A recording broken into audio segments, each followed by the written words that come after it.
Hi, it's Kireth here, and welcome to the official Motorsport UK F3 Championship 13 round championship, starting here with round 1 at Silverstone, and this was my introduction to the championship, barely making it off the line before the destruction already begins. And I have to say, I was really surprised by that and by this race in general, because this championship being run by Motorsport UK, because a lot of the real world Motorsport UK kind of overseen championships have been interrupted or postponed by the lockdown situation. So Motorsport UK running this so everyone can race virtually in iRacing. And I thought the standard was going to be really high, because everyone here is a card-carrying Motorsport UK racing driver. A lot of people here racing in the likes of Genetic Juniors, open wheeled formulas, support series to touring cars. They're taking their racing really seriously and doing it for real. So the kind of carnage that we saw at the beginning and we're going to see throughout this video really surprised me, and to be honest I was a little bit disappointed, because I went into this not being very experienced at iRacing, only having done a couple of Club 100 iRacing races before, and expecting this to be a really high standard in terms of racing, and unfortunately for this round at least it just wasn't. But I'm hoping it's going to improve for the next rounds, and I'll be doing a video of each round of this championship, each of the 13 rounds, so please do subscribe if you want to see more, and ask any questions you have in the comments. I really enjoy answering your questions, and I'll go into more detail answering them in my lockdown vlogs. As someone runs wide here, is there going to be a bit more contact? Ooh, yep, okay. So all three make contact there, I'm going to make up another 3 places. Let me just set out the structure of the championship. So 13 rounds, the top 10 in each round score points. You get proportionally more points the higher up you finish, so 25 points for the leader, and then it tapers down. And before the championship started, we had to do a qualifying time trial, so an hour at Silverstone to set our best lap, and I qualified into lobby 6, so I'll be racing in lobby 6 for the rest of the season. And in terms of my pace in this lobby, where you can see I qualified 17th out of I think 30, so I wasn't expecting great things, but also being very new to iRacing, only having done a couple of races, I can only get faster, so I'm hoping to see some pretty big improvement, as these two cars ahead are going to go side by side into Abbey, which is not going to work. And they both go off, and I think that again is just the kind of, I was expecting to see less of that in this championship. So we zoom forward here, again people going side by side into Abbey are going to pick up another position. So I'm up to position 11th, probably 10th now as we go past that person. Someone else runs wide here, and they're going to come back onto the track and smash into the other guy. And now I'm a bit kind of nervous trying to overtake him, because we've just seen what he's done there. Am I going to get past? Yeah. So again, yeah, people rejoining the track, not thinking about kind of crashing into other cars. A lot of people just going for dive bombs the whole time. This guy is definitely going to try and go down the inside, so I'm going to not fight it. Let's see what he does. And he spins off.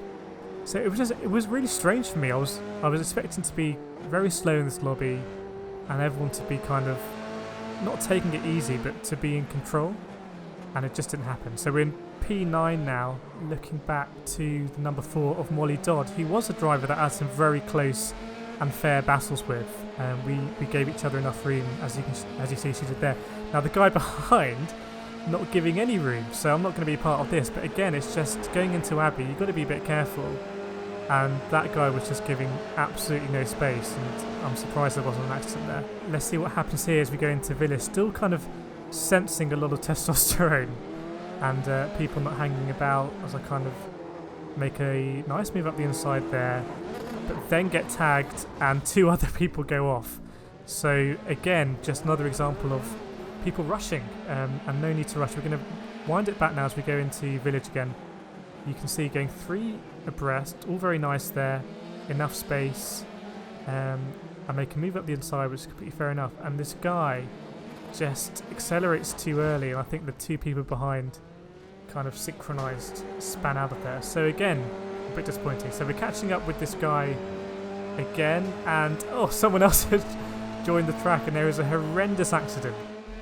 Let's have a look at that in slow-mo, because it's going to be glorious to look at. iRacing does the collisions really well. Damage is off for this race. I wish damage was on, because it would, if you then in a collision, it would just force you to have to go to the pits, and it would spread things out a bit. So we're following now Will Zanelli. It's lap 13. It's the last lap here, and I've just overtaken him for 6th place pretty much in the last couple of corners and quite a way ahead now. So just got to make it around the last couple of corners and going to finish the race in 6th place. But he does that and he spins me round, and worse than that, because he hit me so many times, he gave me so many penalty points that it actually gave me a black flag, and that meant that I didn't actually finish 8th as it says at the bottom there, but I didn't even finish in the points at all. So from starting in 17th place and being really happy with my driving to get into 6th place, I didn't spin the car in this race, and the F3 is hard enough to drive on its own. It looked like he just couldn't really handle me having overtaken him, because let me know what you think, but to me that's not a gap. I know the Sen are saying if you don't go for a gap you're no longer a racing driver, but to me, I'm sorry, but that is not a gap. And then to add insult to injury, just hits me so many times that I get added penalty points and I get a black flag from the race. And I was really looking forward to those 6 points. It's a 25-minute race. You can see there's an hour practice, 50 minutes quali, 25-minute race. It's a big commitment. And then for that to happen in the last corner of the last lap I was gutted, to be honest. And I don't normally get that affected by what happens in racing, but that was annoying. So I really want to hear your comments on that one. I really want to hear your point of view. Let me know if I've missed anything. Did I cut him up when I was overtaking? Did I do something wrong going around this last corner here? Just really interested to hear what your thoughts are on that. But until the next video, which is going to be at Spa, where I'm hoping to finish in the points, because I did show some good pace here. Just unfortunate what happened at the end. And it is a long championship, 13 rounds. So until the next video, I will see you next time.